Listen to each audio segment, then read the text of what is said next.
नाम जप में और सत्संग में कौन श्रेष्ठ है?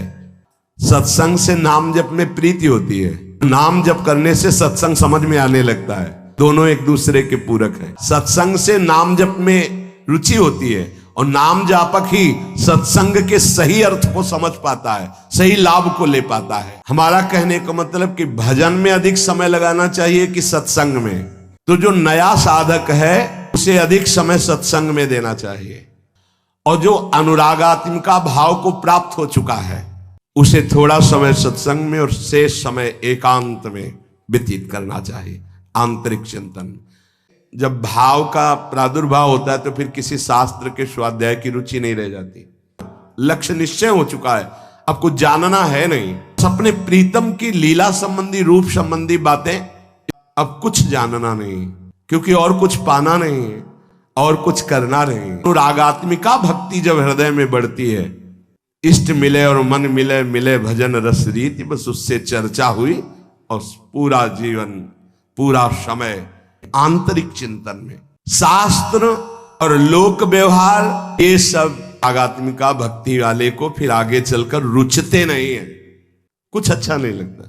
अगर ये सत्संग न करना हो तो समय ही नहीं है ना।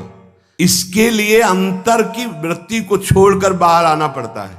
कोई शास्त्र, कोई लोक व्यवहार, ये सब उसके अंदर नहीं रह जाता। उनका भक्ति का उपासक होता है। जो प्रेम लक्षणा भक्ति का उपासक होता है, विविध शास्त्रों का स्वाध्याय करना, विविध प्रकार की वार्ता सुनना, उससे मन हट जाता है।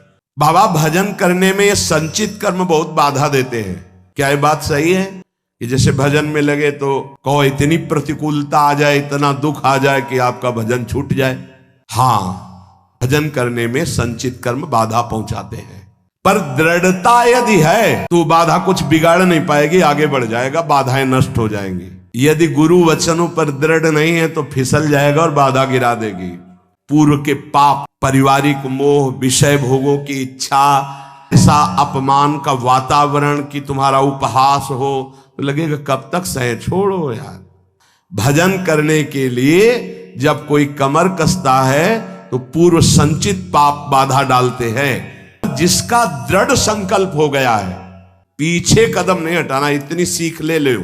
जितनी माला में पहुंचे उससे नीचे नहीं उतरना, जितना पाठ में पहुंच चुके उतना पाठ करना, जितना त्याग में पहुंच चुके उतना कदम मजबूत जमा लेना, पीछे मत हटना। बाधा तो आएंगी, आती हैं, बड़े बड़ों के जीवन में आती हैं। देखो ना, राधा बाबा अनुष्ठान में बैठे तो पैर फिसला, टूट गया, अंग टूट गया। ये पूर्व संचित कर्म जो हैं, पाप कर्म, बड़े बड़ों को बाधा पहुंचाते हैं। बस दृढ़ता होनी चाहिए।